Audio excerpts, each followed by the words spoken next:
प्रदोष के समय पर, उससे पहले लक्ष्मी और दरिद्रता फिर भ्रमण पर निकलती है।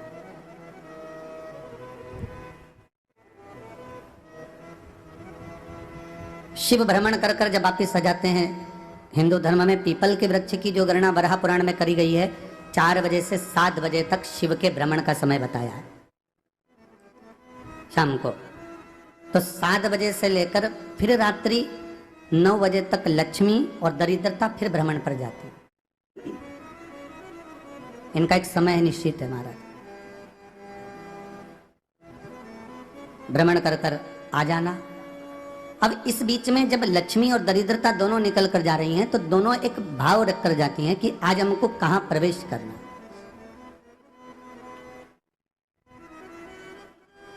आज हमें किस जगह पर प्रवेश करना है, आज हमें कहां पहुंचना है, आज हमें किस जगह जाना है। और जिस नगर में जिस मार्ग से लक्ष्मी और दरिद्रता निकल कर जाती हैं, ये दोनों का जब निकलना होता है, इनको स्थान दिया गया है जहां पर स्वच्छता हो, घर के दरवाजे पर रंगोली डली हुई हो, द्वार पर जल छीटा गया हो। महाराज, उस द्वार पर लक्ष्मी प्रवेश करती है तो दरिद्रता भी जाने लगती है अंदर। जब दरिद्रता अंदर जाने लगती है तो लक्ष्मी उसको रोक देती है, पहले मैं देखकर आती हूं कि तेरे लिए स्थान है कि नहीं, तो यहां रुक।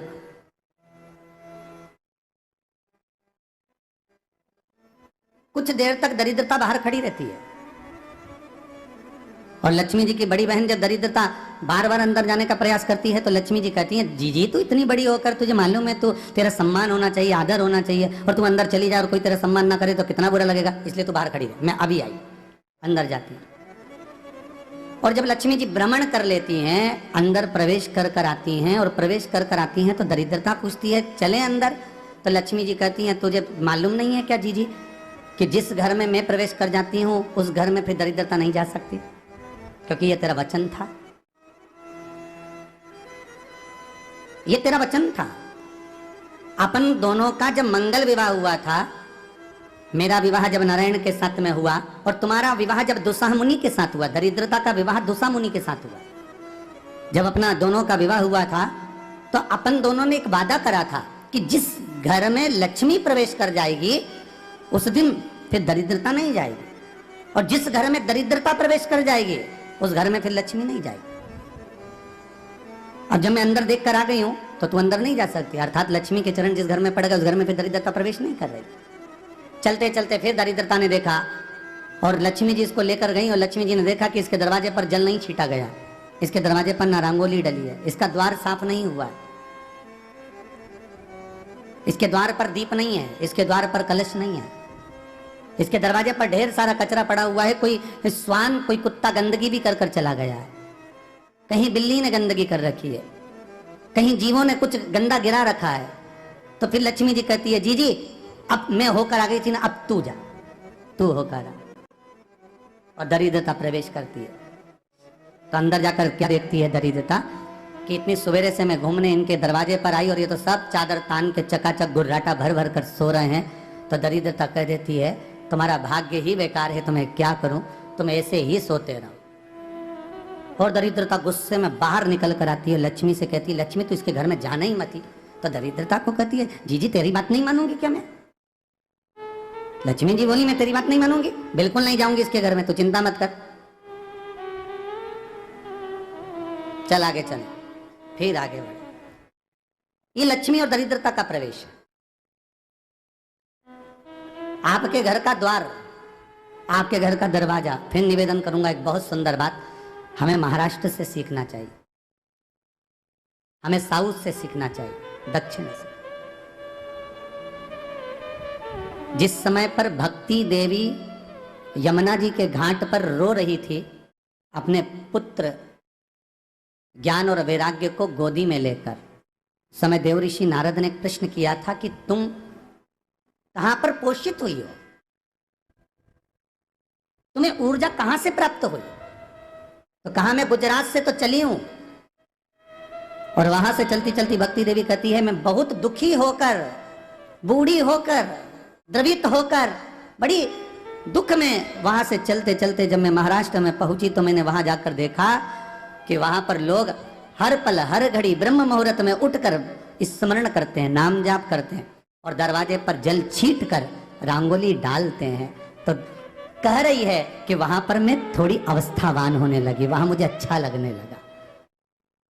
फिर जब मैं और आगे पढ़ी, दक्षिण में जब पहुंची, वहां पर जाकर मैंने देखा कि सुबह से उठकर मंगलाचरण, मंगला स्तोत्र और वेदों की ध्वनि होने लगी। वहां पर मैं और आनंदित हो गई। हमें कुछ चीजें महाराष्ट्र से सीखना चाहिए कि वहां रहने वाले जो भगत हैं, वारकरी संप्रदाय के जो भक्त होते हैं, वैष्णव जो धर्म के भक्त होते हैं, उनका नियम है सवेरे के समय घर में पानी है कि नहीं है, पर जब भी वो घर का दरवाजे के बाहर थोड़ा ना थोड़ा पानी तो छीट ही देते हैं। और छीटने के बाद फिर वहां पर, अपने यहाँ तो दिवाली पर रंगोली बनती है जी, और वहां पर रोज की रंगोली बन जाती है कि कभी हो सकता है परमात्मा राह भूल कर हमारे घर में प्रवेश कर जाए, इसलिए वहां प्रतिदिन की रंगोली, प्रतिदिन।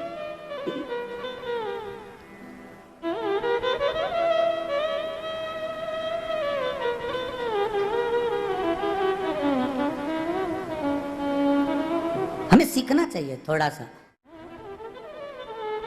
आज के जमाने में तो बहू अपने कमरे की झाड़ू लगा ले, वो ही बहुत बड़ी बात है। हो खड़ी खड़ी बहू ये देखती रहेगी कि नौकरानी सही से झाड़ू लगा रही, वहां से लगा के लाओ, इधर से हेड़ के ले जाओ, वहां से कचरा सोरो, वहां से पोछा लगाओ। खड़ी रहेगी, उंगली से बताती रहेगी, पर इतना नहीं बनेगा कि सेविका से, नौकरानी से, दासी से कह दे कि तू मम्मी पापा के कमरे की लगा ले, मैं मेरे कमरे की लगा लूंगी, तू जा उधर। थोड़ा दया का भाव अगर होता तो उसके मन में भी आता कि मेरी बड़ी सेठानी तो अपनी जगह पर है, पर छोटी तो सेठानी की भी बड़ी सेठानी है जो मुझ पर करुणा करती रहती है। पर बड़ी तो कहे कि बेटा रहने दे, तू उधर ले जा, जब भाभी के कमरे में देख ले जा, उसके बच्चों का बड़ा फैलारा रहता ना, तो उधर देख ले जा, तो जरा उधर, माँ उधर भेज रही है। थोड़ा सेवा का भाव हमारे भीतर हो।